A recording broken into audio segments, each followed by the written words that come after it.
game of bat and mouse in the US over coronavirus research findings and public funds. Quite literally, a top National Institutes of Health official has admitted US taxpayer money financed testing mice in China with bat coronavirus genetically altered to make it more transmissible to humans. Now, the danger of such research has always been that the virus could escape the lab and spark a public health disaster. The limited experiment described in the final progress report was testing if spike proteins from naturally occurring bat coronaviruses circulating in China were capable of binding to the human ACE2 receptor in a mouse model.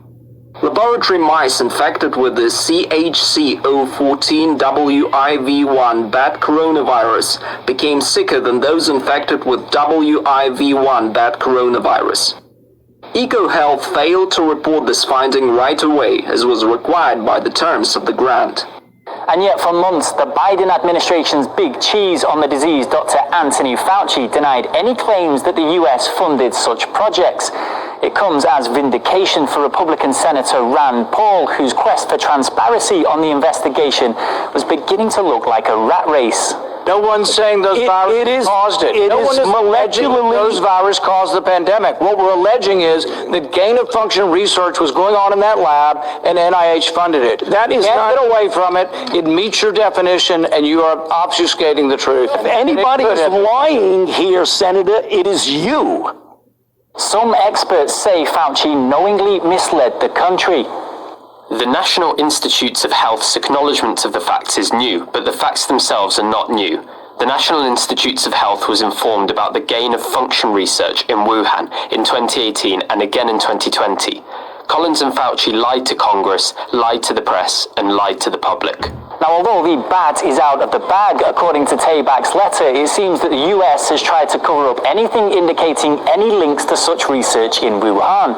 The US-based EcoHealth Alliance President Peter Daszak was even chosen as part of a WHO team of experts to investigate the origins of COVID. But it seems that much of US top-level efforts in the pandemic, not least their insistence on blaming and investigating China, have only exposed US official cover-ups and lies, with the disturbing question being, why are cover-ups and lies needed? Kim, what's on your radar? Why hasn't Fauci been fired yet? Or at least forced into late retirement? Even if you don't agree with the latest headlines that Fauci lied to Congress about whether or not the NIH funded gain-of-function research, or the heart-wrenching headlines regarding experiments on puppies, much of the public has lost confidence in Fauci and his ability to lead the nation out of this pandemic. He's admitted to lying at times, for noble reasons. He's been accused of blatantly lying during others. He's flip-flopped on what he considers to be indisputable science and backpedaled on what it will take to allow us to get back to normal. Yet Fauci, who turns 81 at the end of the year, is still the guy at the helm. Why? Getting us through this pandemic requires leadership from someone who doesn't appear to be partisan in any way, shape, or form, and who is seen by the majority of the public as nothing short of trustworthy. Fauci is neither of these things, and as a result, the public is confused, at each other's throats, and worse off for it. So let's start with the lies. The latest to hit the news is regarding his spat with Senator Rand Paul when he snarkily resisted the idea that the NIH funded any gain-of-function research in Wuhan, China. In fact, he insisted that the only person lying during that heated exchange was Senator Rand Paul himself. Senator Paul, I have never lied before the Congress, and I do not retract that statement. This paper that you are referring to was judged by qualified staff up and down the chain as not being gain of function. So let me finish. You take an animal virus and you increase its transmissibility to humans. Right. You're saying that's not gain of function? Yeah, that is correct. And Senator Paul, you do not know what you are talking about, quite frankly. And I want to say that officially. You do not know what you are talking about. Well, now it comes out in a letter written by the NIH Principal Deputy Director Lawrence Tabak that the NIH did in fact fund gain-of-function research through a grant it gave to EcoHealth Alliance. The question is no longer whether or not the NIH funded gain-of-function research. They did. The question is whether or not Fauci knew about it when he sat in front of Congress asserting unequivocally that they hadn't. Now, lying to Congress, also known as perjury, can land a person in jail, as it did recently for Trump's attorney Michael Cohen, and it can even lead to the impeachment of a sitting president, as was the case for Bill Clinton. So why isn't even the mere appearance of lying to Congress, at the minimum, forcing Fauci into retirement? Now, this is a pretty big deal. This isn't the same as the previous lies Fauci told while sitting in front of news cameras. The lie of whether or not to wear a face mask comes to mind. During the beginning of the pandemic, Fauci was telling people masks would offer little to no protection, and the people who needed to wear them were healthcare workers working with known COVID patients. Later, after he began urging government leaders to start mandating masks, he claimed that he wasn't backpedaling on his earlier statement. He just wanted to spare the few masks we had for frontline workers. A noble lie. And then there was the other noble lie when Fauci stated we'd need 60 to 70% of the population immune to COVID in order to reach herd immunity. That number slowly began to inch up as time went on. Suddenly, Fauci was on CNBC saying the number was 75 to 80%. Next thing we know, it was up to 90%. Now it seems it's inching towards 99%. When asked about the moving target, Fauci told the New York Times, quote, "When polls said only half of all Americans would take a vaccine, I was saying herd immunity would take 70 to 75%. Then when newer surveys said 60% or more would take it, I thought I can nudge this up a bit. So I went up to 80, 85%. Then there was asymptomatic spread. The reason we shut down the economy, forcing hundreds of thousands of businesses to go under and millions of people to worry about their incomes. Here's what Fauci had to say about it in January of 2020. But the one thing historically people need to realize, that even if there is some asymptomatic transmission, in all the history of respiratory-borne viruses of any type, asymptomatic transmission has never been the driver of outbreaks.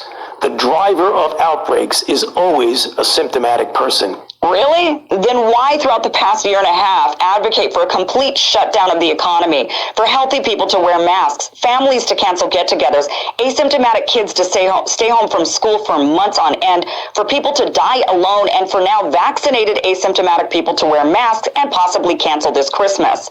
And then there's the vaccines.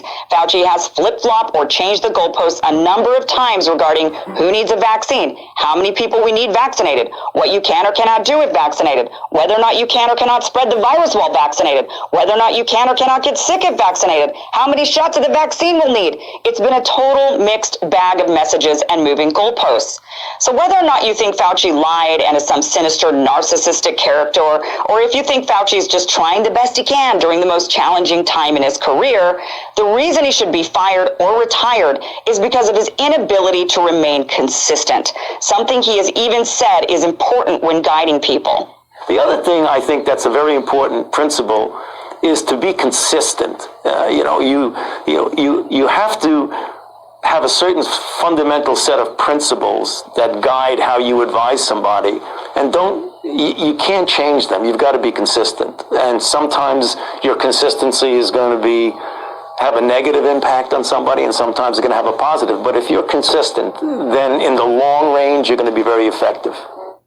Now, the job of our scientists, especially our lead guiding scientists, should be to ignore the emotional outcries from those who are understandably and expectedly frightened during a viral outbreak, and unemotionally lead, even when the science is saying something other than we want to hear. But potentially knowingly lying to Congress, definitely knowingly lying to us to manipulate our behavior, flip-flopping on lockdowns, masks, or vaccines, and now calling for invasive mandates that impact people's health and further disrupt lives and businesses, Fauci has been the exact opposite of consistent. And what has been consistent are his dropping approval ratings, with the latest Rasmussen poll putting his approval at only 41%. Most of the country doesn't trust the one person we need to trust more than anyone right now. That's dismal. And my guess is after the latest news about the gain-of-function research and even the puppies, his approval will worsen. Now, I think even people who have approved of Fauci during this entire time, those those who really have thought, okay, Fauci really knows what he's talking about, at this point, even they should be calling for Joe Biden to fire him or calling for his forced resignation, just for simply the fact that in order for us to get through this pandemic, we need to have everybody together on board with some sort of consistent action. And Fauci's clearly not that guy. I mean, if the majority of people just do not